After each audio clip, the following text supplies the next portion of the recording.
Hola, soy Luciana Narváez y esto es El Tiempo Entre Pantallas.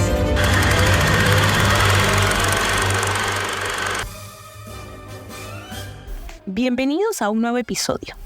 Hoy tenemos el honor de contar con uno de los directores más importantes del cine peruano y latinoamericano, Augusto Tamayo San Román.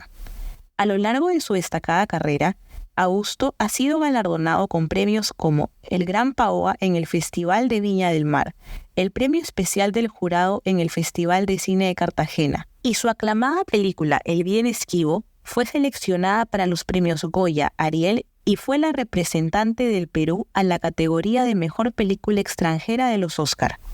En este episodio, Augusto nos acompañará para hablar sobre tres de los directores más influyentes de la historia del cine.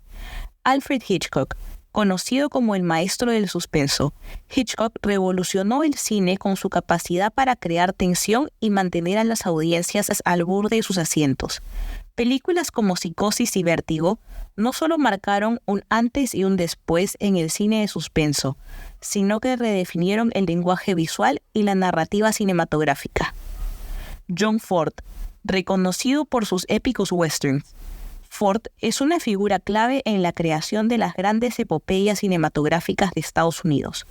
Obras como The Searchers le dieron renombre, destacándose por su maestría en la composición visual, el retrato del paisaje americano y su capacidad para capturar la lucha humana. Charles Chaplin, una de las figuras más queridas y emblemáticas del cine mudo. Chaplin trajo al mundo personajes inolvidables como El Vagabundo, con un estilo único que combinaba humor y crítica social. Películas como Tiempos Modernos y El Gran Dictador lo convirtieron en un pionero del cine y en un referente de la comedia del contenido humano y emotivo. Juntos, exploraremos el legado de estos grandes maestros y cómo han influenciado la propia obra de Augusto.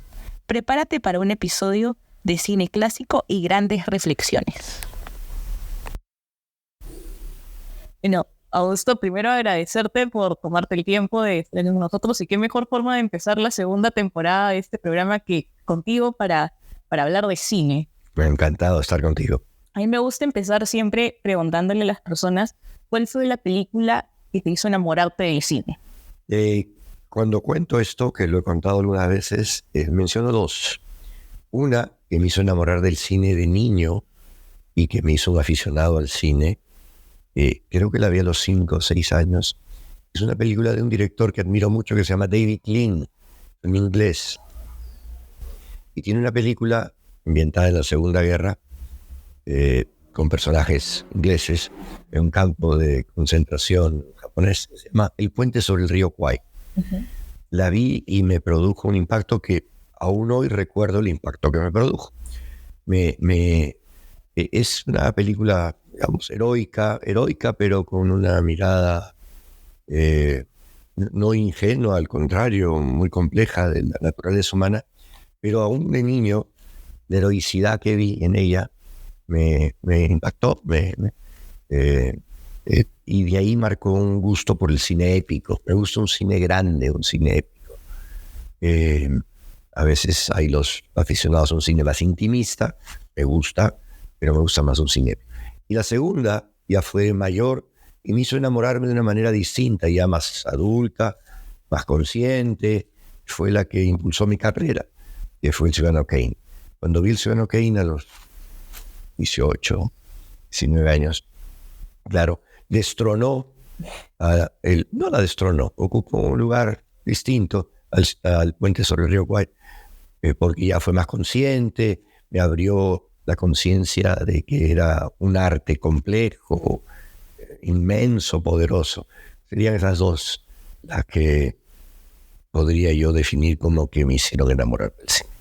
Y digamos que Ciudadano Kane es la película que te hizo pensar, yo quiero ser director, yo puedo ser director. Sí, bueno, yo ya lo venía sintiendo un poquito antes, pero ver El Ciudadano Kane lo confirmó. Sí, en ese momento yo decidí, me propuse. No eran tiempos muy fáciles para ser director. No había cine en el Perú. Recién cuando yo cumplo 19, o sea, un año tal vez después, se promulga la primera ley orgánica fomento al cine, y eso abrió las puertas. O sea que mi propósito era un poco de un ideal, pero con esa ley, que además, cuyo proceso escribo un libro que está por salir, que se llama Historia de la Industria Cinematográfica en el Perú, 1972-2014, es que en realidad se inaugura la posibilidad de hacer cine en el Perú. Le debemos mucho a esa ley y a la primera generación de cineastas peruanos que un poco, bueno, me enorgullezco de ser parte y que sientan las bases de lo que va a ser el cine, que un joven de hoy practica, aunque el joven no tenga mucha clara conciencia de lo que significó esa ley y esa generación. Justo mencionas algo interesante, ¿no? Tú eres de esta generación de pioneros del cine peruano, y en el episodio de hoy vamos a conversar también de algunos pioneros del cine de Hollywood, y cada uno en su época y en su género y en su área y en su propio estilo, diría que ha resaltado, ¿no? Serían Chaplin, Alfred Hitchcock y John Ford. ¿Qué relación se puede tener tú con estos directores? ¿Cuál es tu opinión sobre ello? Mira, yo respeto en general a cualquiera que se embarca en un propósito, llamémoslo artístico, expresivo, estético, por una predisposición mía. Respeto en grado mayor todavía al que se embarca en la elaboración, en el proyecto de una película de largometraje. Es un proyecto grande que demanda de un esfuerzo, de una acumulación de conocimientos. Por eso no me atrevo. Fui crítico y rápidamente abandoné porque no me sentí bien en ese plan de estar juzgando, y generalmente con una especie de tonta superioridad, el trabajo de otros. Perdón, esa es mi postura. Respeto a los que lo hacen, pero esa fue mi postura y mi sentimiento. Pero dentro de ese respeto a los pioneros, es decir, aquellos que abren caminos, que inauguran formas, que crean unos senderos por donde después caminan muchísimos otros cineastas que tienen el talento y la creatividad para transformar o ampliar el uso de un lenguaje que ya de por sí es enorme, obviamente que merecen un respeto ya específicamente particular. Y los tres que has nombrado son ejemplos de eso, ¿no?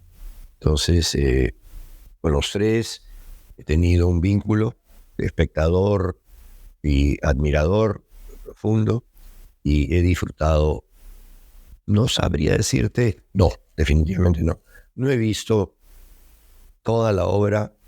Hay aficionados al cine que seguramente sí, pero he visto bastante de los tres. No sé si quisieras. Sí, justamente uno de los factores que quería dar es que estos tres directores tienen estilos visuales bastante claros y bastante característicos de sus propias películas, ¿no? Yo veo una película de John Ford y tiene ciertas características que la hacen de John Ford. ¿Qué características, qué tipo de estilos podrías tú destacar dentro de ellos? Bueno, esos dentro de ese escalera de reconocimiento y admiración que mencioné antes y de respeto, claro, los que inauguran, pero además tienen un estilo, crean un estilo tan particular, tan diferenciado, tan propio, que sucede lo que tú dices. Me pasa a mí con un grupo de cineastas que si no hubiera visto esa película en particular, viéndola, yo puedo decir, este es de Federico Fellini, Luchino Visconti, de cineastas que tienen un estilo tan propio que puedo identificar los planos, las imágenes, la edición. Eisenstein. Pero estos tres que dices, también. Los tres son identificables en todos los elementos cinematográficos y reconocibles y propios. Definitivamente. Los tres son grandes transformadores del lenguaje, pero grandes estilistas personales, que no es tan fácil. No es tan fácil crear imágenes en un universo donde las imágenes están un poco desgastadas, que sean distinguibles, que pueda uno identificar como que provienen de alguien. Y en el caso de Ford, la imagen es poderosísima, son estos grandes planos, con esa hablando de películas épicas y grandes que dije que admiraba, es uno de los más grandes dentro de esa estética de un cine grande en el sentido de aspiración, de proyección, de producción también, pero de ambición visual. Los planos de Ford son inconfundibles, ¿no es cierto? Y tenía esta teoría que ha sido mencionada muchas veces, de que para que un plano sea memorable, decía, no coloquen el horizonte al medio, desplácenlo abajo o arriba. Y es increíble lo que eso produce. Tú haces un plano con el horizonte simétricamente en la mitad y el plano puede estar bien, pero lo desplazas hacia arriba o hacia abajo, el plano adquiere una magia de esas extrañas, una fuerza, y no entiendes bien por qué un rasgo tan pequeño. Los planos de Chaplin, bueno, tienen otra forma porque están dentro de otro formato, ¿no? Están en lo que se llama el formato académico, el 1 en 1.37, es más cuadrado, claro, no es tan panorámico. Más cerrados. Más cerrado. La misma época. Claro, entonces no hay el formato no permite planos panorámicos. Entonces, es el plano perfecto para el plano conjunto. El tamaño del plano académico es perfecto no tanto para el primer plano, aunque obviamente que hay, pero para el plano de conjunto, que es el que más usa Chaplin.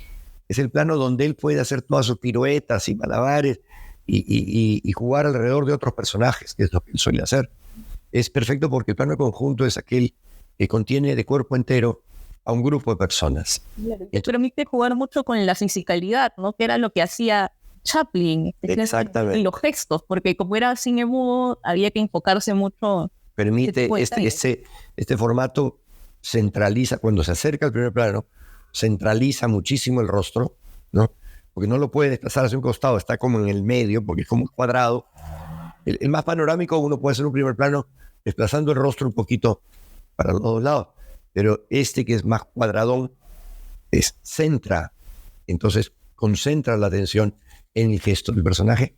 Y la otra posibilidad es que me crea esta especie de visión un poco cerrada del espacio, en donde él puede físicamente, como dices tú, realizar todo ese tipo de gracias físicas, que es el humor muy típico del cine de comedia de esa época, de los otros comediantes también, pero perfecto como para la famosa escena en la que él patina y que está a punto de caerse por un hueco en el techo de una tienda, que es famoso porque además utiliza porque claro, dice, ¿cómo podía patinar y no caerse? En realidad el hueco no existe, está añadido con lo que se llama vidrio pintado. Claro. Y por último, Hitchcock, bueno, hablar de planos de Hitchcock ya. O sea, Hitchcock inventa planos. Tiene una capacidad inventiva de la imagen, pero los tres grandes editores también, ¿no? Ford es famoso. Él no le importaba mucho que el editor pudiera perturbar o transformar lo que él pensaba, porque él filmaba de tal manera que al editor no le queda sino editar como yo pensaba. Y Hitchcock sí es un editor que confiaba mucho en sus editores más bien, pero les ofrecía tal cantidad de ángulos tan ricos para cualquier momento que el editor, claro, seguramente ha sido una delicia editar. Y es famosa la escena del asesinato en la ducha de Psicosis. No sé si le edita el que después hace muchos secuencias de crédito, que creo que se llama Saul Bass. Creo que es él. Bueno, el editor le dice, ¿y cómo quiere que le edite? Le dice, tienes claro, tú sabes cómo tiene que ser. Tú sabes lo que quiero, hazla como tú vas a interpretar lo que yo quiero. Entonces, estamos hablando de las imágenes, ¿no? Fuera de la individualidad ya temática, espíritu. Los tres son directores que tienen un tono muy particular. Creo que es importante resaltar también todo esto de los planos, porque quizás mucha gente de mi generación no es consciente que el cine que tenemos hoy en día, o sea, muchas veces proviene gracias a todo lo que estos directores hicieron, ¿no? O sea, el uso de los planos detalles que tenía Hitchcock. Pero totalmente. Así no son conscientes, les falta unas clases de historia, ¿eh? Es que el joven siempre cree que... Todos hemos sido jóvenes. El joven siempre cree que con él se está inaugurando el mundo, ¿no? Que él está inventando. Evidentemente que la tecnología... Bueno, una de las cosas que hizo Hitchcock fue desarrollar tecnología para hacer planos novedosos, nuevos, que no se habían podido hacer, ¿no? Hizo unos movimientos de cámara que eran imposibles, en teoría, ¿no? Ese movimiento de cámara en frenesí, cuando la cámara sigue un personaje, entra por la puerta y lo sigue por una escalera, cuando no habían instrumentos para poder llevar las cámaras eran mucho más grandes en y de manera, digamos, con estabilidad, y que era todo un sistema de una grúa y de unas escenografías que se levantan para que la grúa pueda entrar. Ahora, claro, con un Steadicam de $150 se puede hacer el plano, pero en esa época era imposible. Fue un gran transformador de la tecnología para la creación de planos muy peculiares. Eso, claro, la tecnología contemporánea le permite al cineasta de hoy hacer planos mucho más novedosos, de alguna manera, a veces de una novedad un poco gratuita. Una de las cosas que yo he dictado siempre en mis cursos de dirección es que el plano puede ser muy elaborado, pero la elaboración tiene que tener una justificación. Claro. No es cosa de hacerlo porque sí. Por impactar, es un impacto barato, digamos, ¿no? Impactar al espectador. Mira ese plano. Si el plano no significa algo en el contexto en el que está, es un efecto gratuito. Y suele desgastarse y después no producir ninguna reacción. Claro, justo también, por ejemplo, leía que a mí me impactó hace algunos años cuando se estrenó The Revenant, porque Iñárritu había grabado solo con luz de día. Y para mí en ese momento eso era algo wow, ¿no? ¿Qué chamba se ha haber dado este hombre? Investigando para estos trabajos, ¿no? En la misma universidad y aprendiendo más, descubres que, por ejemplo, John Ford también le encantaba grabar con luz natural. Entonces, quizás esto ya no es tan especial, ¿no? O sea, ha habido gente que lo usaba como su norma. Y son cosas que con el tiempo han ido cambiando. Muchísimos de lo que a veces se considera una novedad o una especie de creación reciente han sido utilizados, muchísimos, desde el cine mudo o el cine de las primeras décadas, o mucho ha sido utilizado, efectivamente muchísimo, y a veces es el desconocimiento de esa historia del cine la que permite que la gente asuma ser inventores, como dice la antigua frase bíblica, no hay nada nuevo bajo el sol. Todo ha sido hecho antes.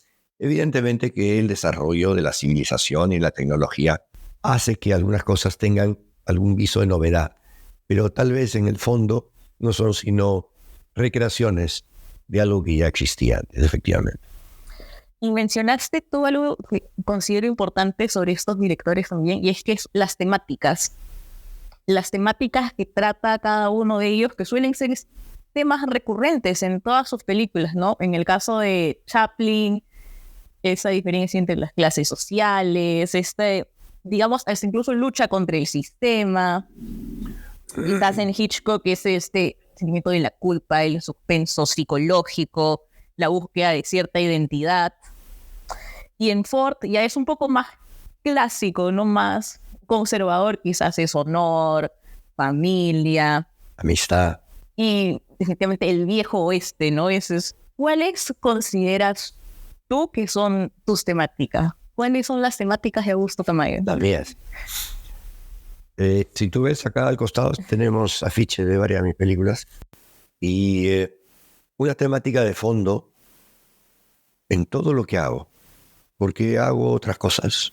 He escrito poesía, he escrito cuentos, he hecho un poco de historia. Algo que está en todo lo que hago, porque por alguna razón tuve la palabra sería epifanía, una especie de revelación extraña de lo que es la identidad. De lo que es la identidad como esta cosa que aparentemente nos construye. Es una cosa interna que uno no sabe de dónde viene, pero que está. ¿No es cierto? Cada uno de nosotros es una identidad. Y es una identidad en un momento dado que me atormentaba, porque decía, nunca puedo, de chico, me apareció el pensamiento, nunca voy a poder dejar de ser yo. Y me angustiaba. Decía, pero no puedo dejar de ser yo. Soy yo y estoy detrás de estos ojos. Extraña, pero en fin, a los 9 años, no sé por qué, y me angustiaba a veces hasta el punto que tenía que borrarlo de la cabeza. El tema de la identidad me interesa, o sea, todos mis trabajos tienen que ver con indagar en la identidad. Ahora, claro, después, más adelante, de esos 9 años, comprendí que tenemos identidades o niveles de identidad. Identidad, la íntima, la más interior, pero tenemos identidades familiares, tenemos identidades colectivas, tenemos identidades de la cultura a la que pertenecemos. Debiéramos tener una identidad de la especie. Entonces, ese ha sido un tema que está detrás de todas las... En el bien esquivo, que es la identidad de este mestizo, que es parte de la identidad colectiva peruana, que está en un momento de crisis porque por un motivo de herencia, recién comienza a percibir que él tiene 2 componentes, uno de los cuales ha renegado y ha abandonado y se ha inclinado por uno de sus 2 componentes, por el componente español, y ha abandonado el nativo peruano. Y un momento de crisis, de conflicto, lo obliga a reencontrarse. Problema de identidad.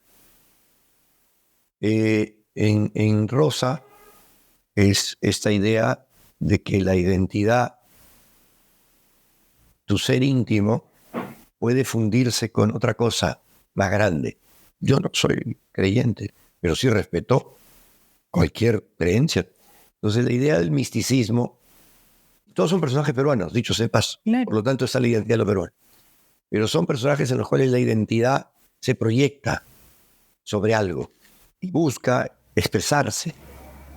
Flora Tristán, los personajes que tengo un guión que espero poder realizar sobre José María Eguren, el poeta.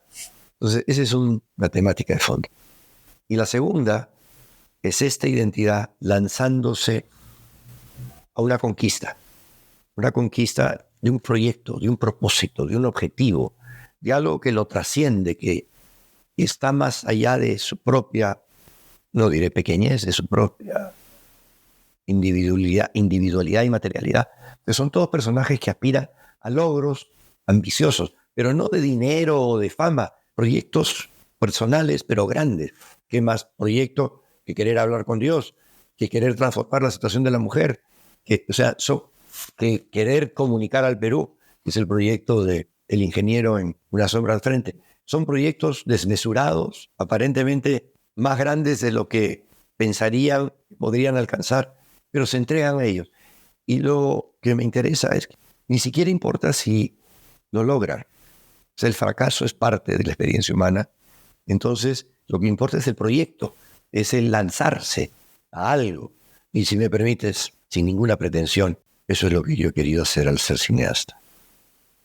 Era mi proyecto, fue mi propósito en un momento dado de mi vida y me he lanzado a él. Tengo la gratificación de pensar que lo he logrado, pero no sabiendo que he sido un triunfador, que no me importa, sino haberlo hecho. Y al hacerlo, haber cumplido esto que yo admiro, los personajes que yo invento. Entonces, porque el fracaso, si he fracasado, me importa 0.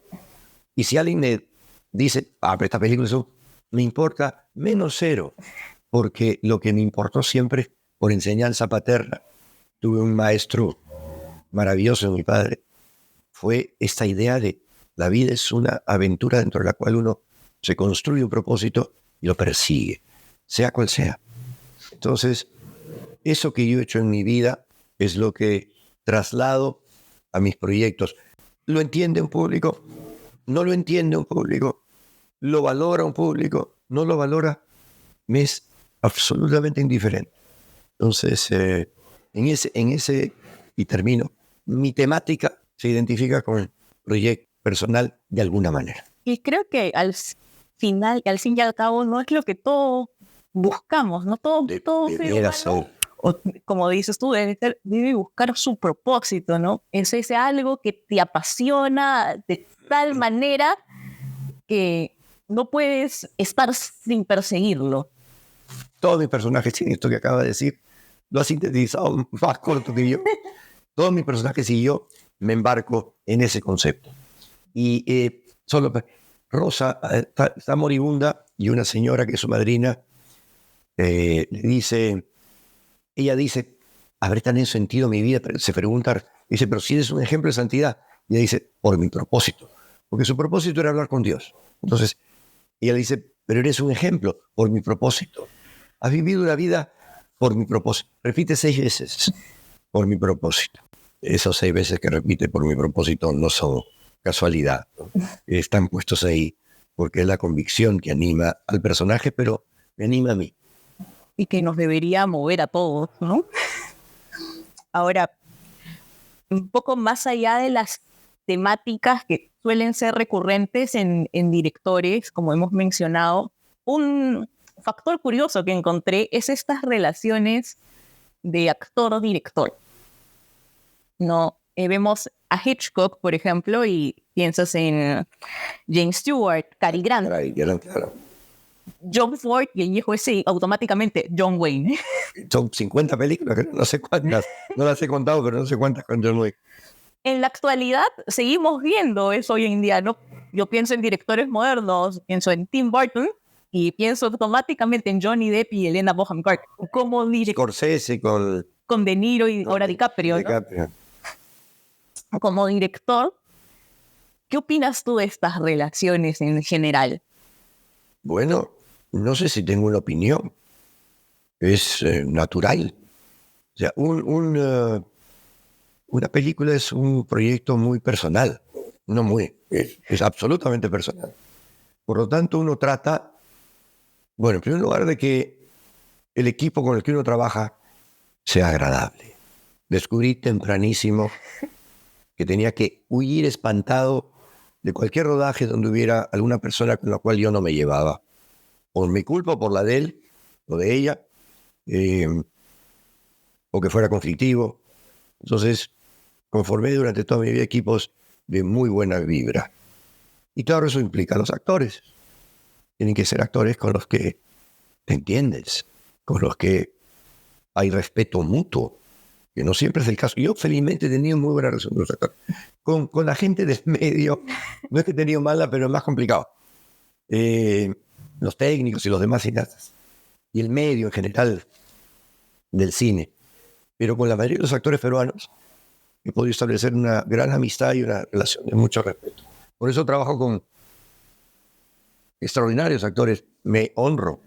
Tengo galerías ahí de fotos de actores de primerísimo nivel. Entonces, esa es una razón. Cuando a veces dice, pero ese director tiene una argolla. No es que tiene una argolla, tiene un círculo de amigos. ¿Acaso tú vas a tomar un café con cualquiera? Claro. Tú vas a tomar un café con tus amigos, con los que te entiendes, con los que te sientes bien. Una película no tiene una obligación oficial por ley de abrir sus puertas a todos los que pueden creer merecerlo. O sea, no tiene sentido esa objeción. O sea, hay muchas de esas ideas, objeciones o quejas que no tienen sentido, ¿no? Se caen solitas. Pero por último, tú tienes que confiar. Fuera de la amistad, la buena vibra, tú tienes que confiar en tu actor. Y el actor tiene que confiar en ti. Y tú tienes que confiar que este actor que tú escoges, este actor, digo, mujer, hombre, Claro. tiene unas montones de rasgos, una serie grande de rasgos que son los que van a hacer vivir al personaje que yo tengo en el cerebro. Entonces, mientras más conoce uno a un actor, mientras más lo conoces, no porque lo frecuentes tampoco, sino lo conoces. Porque uno no tiene que frecuentar para conocer a un ser humano. Y eso que conoces te comunica que posee los rasgos que van a potenciar a mi personaje. Jimena Lindo. La conocí y en una noche en que fue a la oficina, porque he desarrollado tal vez esa capacidad, por ser profesor y ser director, en una noche como que la percibí. La percibí y yo había estado entre 45 personas, actrices, y la escogí. Igual me pasó con Fiorella Penaro, otras 45 para hacer Rosa, y de repente fue un ensayo a mi casa, me dijeron, esta no la has visto. Yo, pero ya he visto como 40. Pero ella no es buena. Ya, que vaya a mi casa, ya. Y le dije, a ver estas 2 escenas. Y fue como una especie de deslumbramiento, ¿no? La vi y percibí y dije, ella es la que va a potenciar. Entonces, eso establece vínculos, se reitera. He trabajado, creo que en todas mis películas con Gianfranco. ¿Dónde está mi amigo? ¿Dónde está el afiche de La Vigilia? Creo que está en 70% de mis películas. No en papel protagónico, sino en una. Pero en todas las demás está en algún papel. Porque lo conozco desde que tengo 16 años. Fuimos a la Academia de Preparación Universitaria juntos. Es como mi hermano. Lo admiro y lo quiero porque no voy a trabajar con él todas las veces que puedo.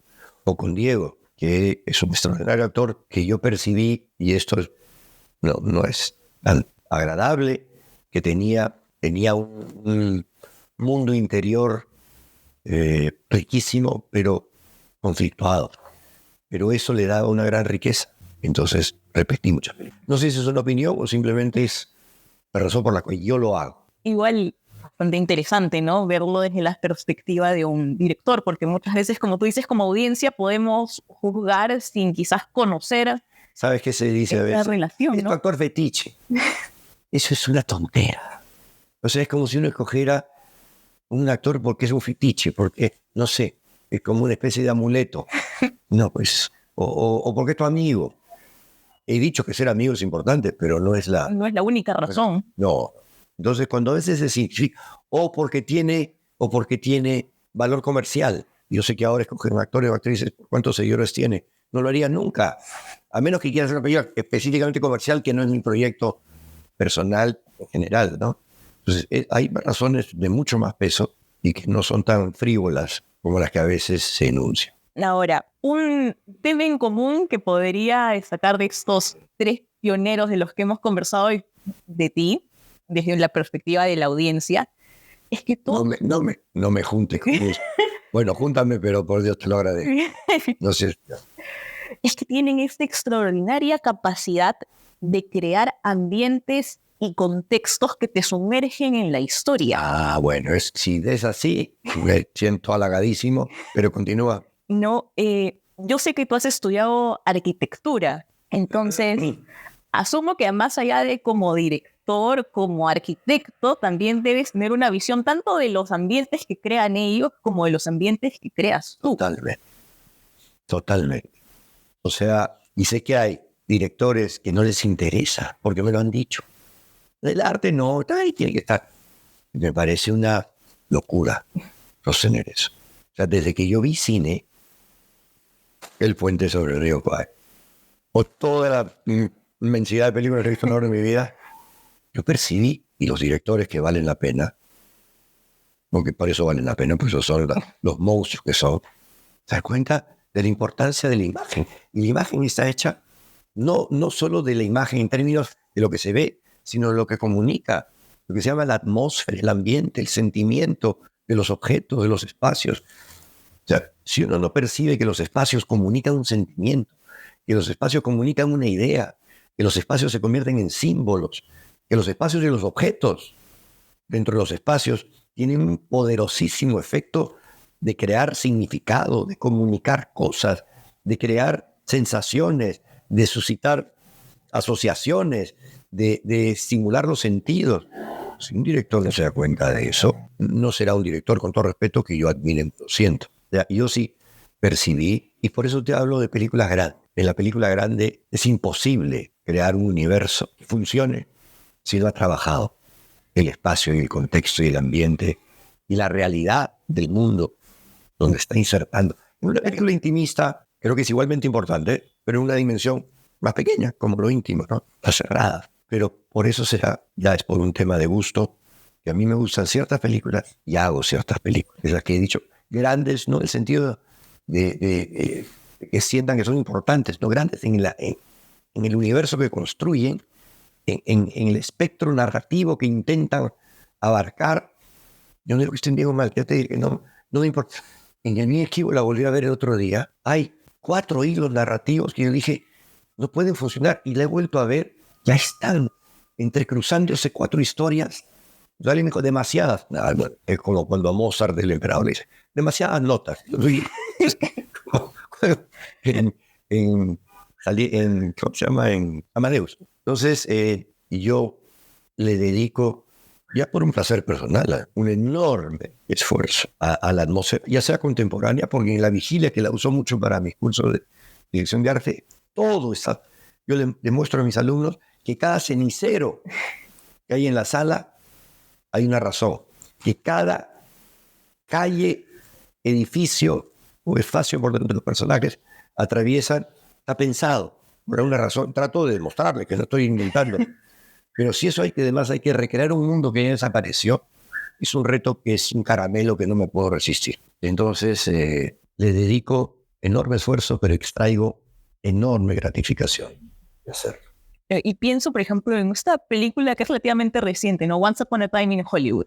El reto que tuvo Tarantino de regresar Los Ángeles a los 70s y veía el detrás de cámaras, y es el nivel de detalle que el puesto de revista tiene las revistas de la época. Y no es solo la portada que hace impreso, no, es la revista completa. Pero, bueno, si no se van a dar, o sea, ¿cómo no van a darle importancia si se dan ese trabajo? ¿Te imaginas? Ya hay casos a veces que yo lo cuento terrible. El director de arte de Bergman, creo que es El huevo de la serpiente, le encargaron hacer una calle. Hizo todo. Vitrinas, y al interior de las vitrinas, una tienda de ropa, también en los años 30, ¿no? Los vestidos eran de la época. Y Bergman decidió usar un ángulo, no se veía sino los dos personajes. Todo este trabajo. Casi se pega un tiro. Pero ahí está.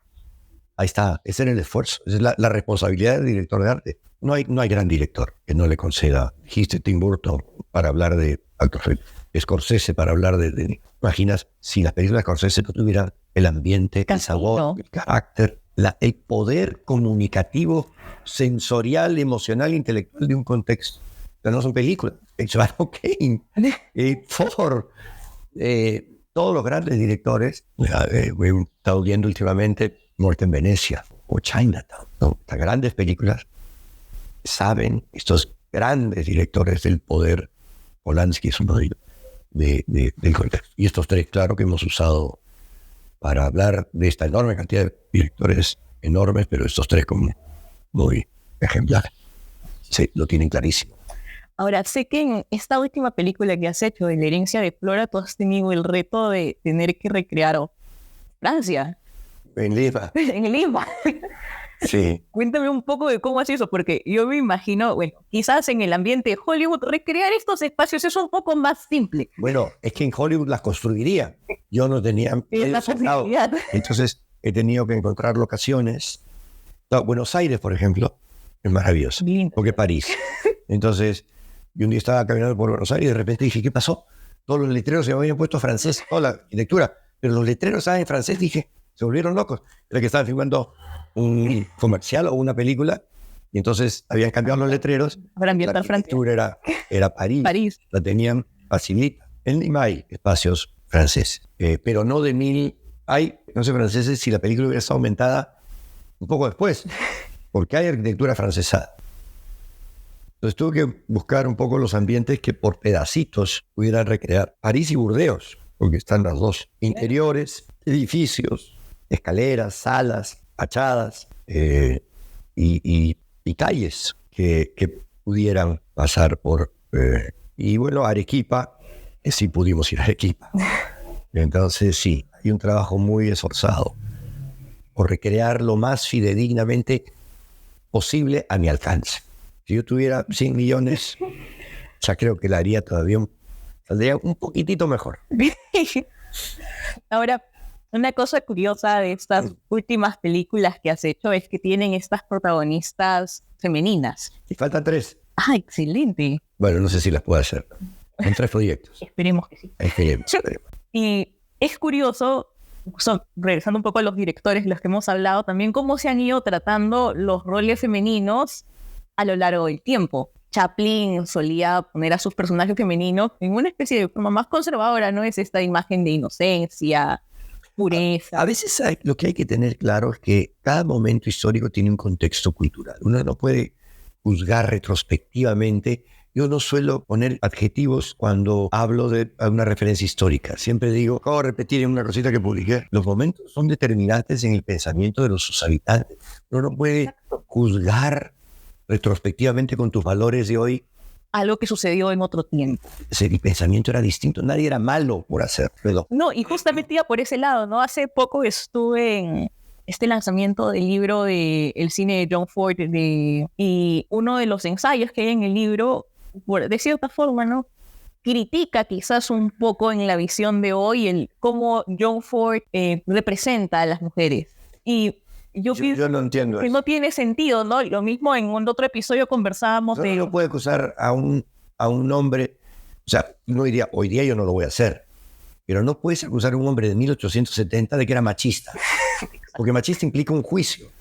Los hombres en 1870 ni se daban cuenta, y las mujeres tampoco. O sea, solo una adelantada como Flora Tristán lo percibió, pero es un poco absurdo criticar a alguien que hizo algo hace 100 años y no entiendas el contexto en el que lo hizo.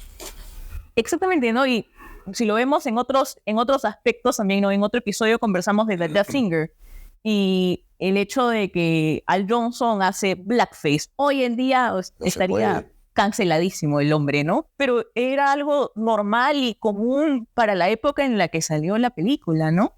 Yo no entiendo. Lo que pasa es que, claro, a veces el espíritu de estar en lo correcto es muy fuerte. Todos queremos estar.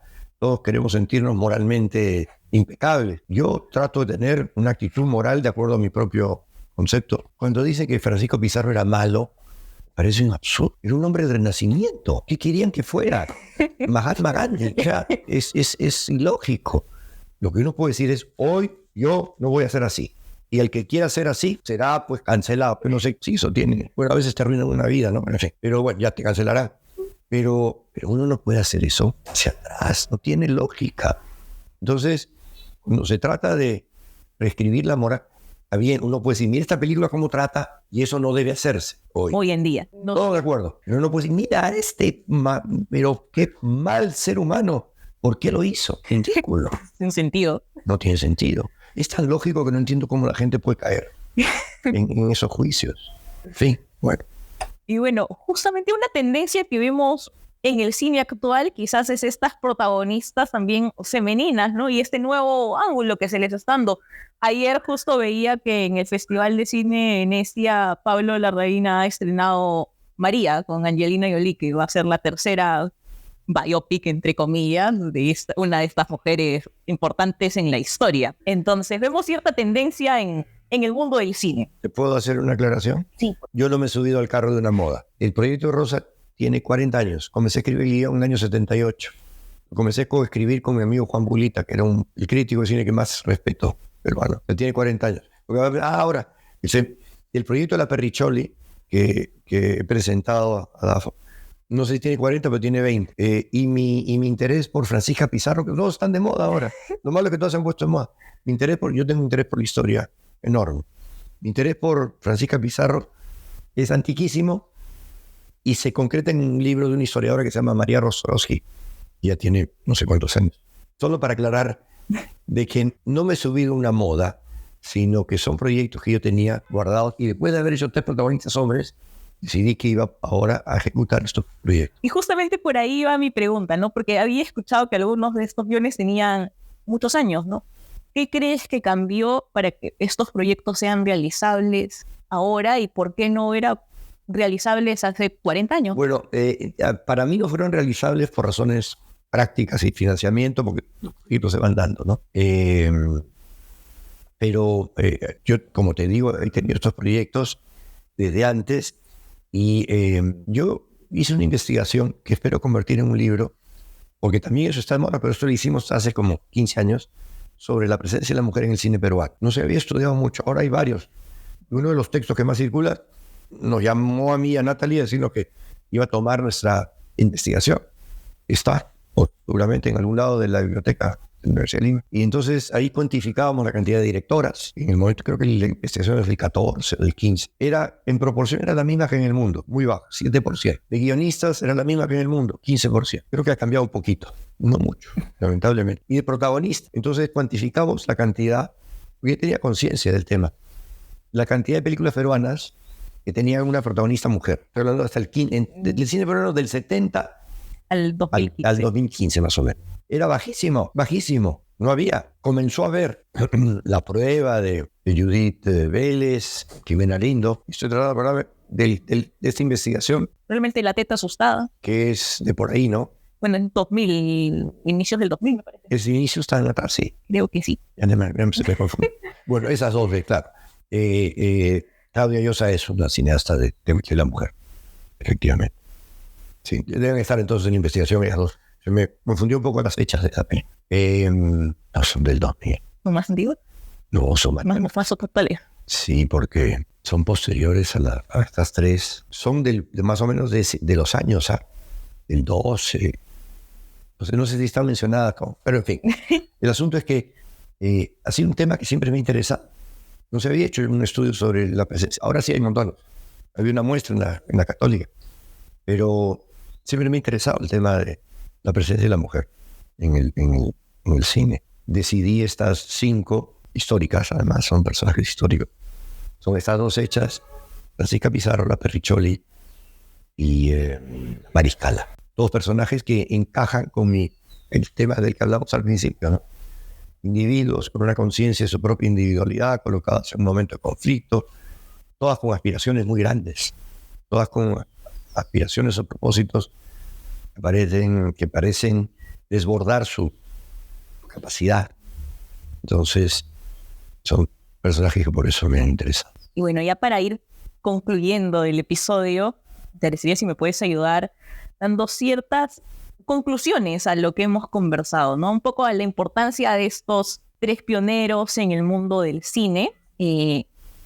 ¿Cuáles serían tus conclusiones, así como ideas puntuales? Algo que me parece un poco, pero signo de los tiempos, es que ya no hay grandes figuras. Antes, por alguna razón, sería porque había menos cantidad, teníamos esta especie de hitos, de referencias en la literatura, en el cine, en el arte, pero contemporáneos. No era que, admiraba a Leonardo da Vinci. Eran figuras de mi tiempo que eran grandes referencias. No hay, por alguna razón. No digo que sea bueno o malo. Desde un punto de vista de democratización, hay montones más democráticos. Pero yo ya no tengo referentes contemporáneos. Me los puedo buscar como se lo buscan todos los cinéfilos. A mí me gusta. Se busca uno bien raro, un cineasta de Macedonia que hace no sé qué películas extrañísimas, pero no es un gran referente. En cambio estos y muchos otros, hasta los años 70, 90, 80, eran esta especie de grandes motivadores de los que veíamos cine o queríamos hacer. Estos 3 son gigantes. Yo ya no siento que es gigante, como tampoco siento que hay gigantes en la literatura. De repente es una percepción equivocada, pero la he tratado de cuestionar. Pero, ¿qué monstruo de la literatura hay comparable a Borges? Busco y no encuentro ninguno. O a cualquier gran escritor hasta a los 90. Qué gran director hay a la altura como referente. De repente su película es estupenda, pero no se convierten en referente. No se transforman, sino para cada quien. Pero estos no son para cada quien. Estos son para la historia, a menos que uno sea ciego. Entonces, algo hay en ese poder, en ese potencial creativo. No me atrevo a decir que ya no exista, pero ya no tiene la repercusión. No creo que solo por el contexto no tengo una respuesta. Y eso que le he tratado de indagar. Estos 3 son 3 monstruos, como muchos otros, ¿sabes? No, tampoco son millones, miles, no sé. Por lo menos, no, desde mi punto de vista, del consenso. Entonces, esa creo que es la gran lección y el gran uso que le podemos dar a figuras como esas. Aprender qué los hizo grandes, qué los hizo tan... Ahora, tú le muestras una película de alguno de esos 3 a un director joven un poquito arrogante, no vale nada. Eso ya es locura, ¿no? Ya hay que colocar, así como han colocado los personajes históricos, a la creatividad de su momento. A Hitchcock lo han imitado todos. Y hay imitadores de imitadores de imitadores de imitadores de Hitchcock, que parece que fueran de hoy nuevecitos. y son imitadores de quinta nivel. Entonces creo que esa es una conclusión que me parece útil, además. Usarlos, acercarse a ellos, contextualizarlos y percibir su grandeza en su contexto, en el momento en el que hacen lo que hacen. Coincido, ¿no? Creo que es importante para nosotros, ¿no? Las nuevas generaciones, no descartar a todas estas figuras No, descartar es una palabra absurda en este contexto. Que han hecho tanto por esta industria de la que, bueno, somos aficionados, ¿no? Y bueno, ahora sí, ya para cerrar... Me extiendo mucho. No, ha sido verdaderamente un gusto. Bueno, invitar a las personas que quizás se perdieron el estreno en cines de La herencia de Flora. Sé que todavía están habiendo proyecciones. Sí. No tengo en la cabeza ahorita. Creo que vienen 2 en la Alianza Francesa, pero Flora todavía está circulando en funciones. Me llaman y me la piden para instituciones. La van a pasar en el Centro Cultural del Ministerio de Relaciones Exteriores, en el Centro Inca Garcilaso de la Vega. Está, como te digo, en la Alianza. Está en varias funciones. El aficionado que tenga interés en verla y no la ha visto. El otro día la pasaron en la Sala Roble Godoy, en el Ministerio de Cultura, y se quedó tanta gente afuera como la que entró. Iban a programar de nuevo, me dijeron ahí. Entonces, sí, todavía hay. No ha desaparecido. En todo caso, los invitamos a todos a estar atentos a las redes sociales de La herencia de Flora, que si no me equivoco, ahí se hacen los anuncios. De todas las exhibiciones que vienen. Y los invitamos a todos a disfrutar de esta película. Augusto, ha sido un verdadero placer poder conversar contigo. Para mí. Muchísimas gracias.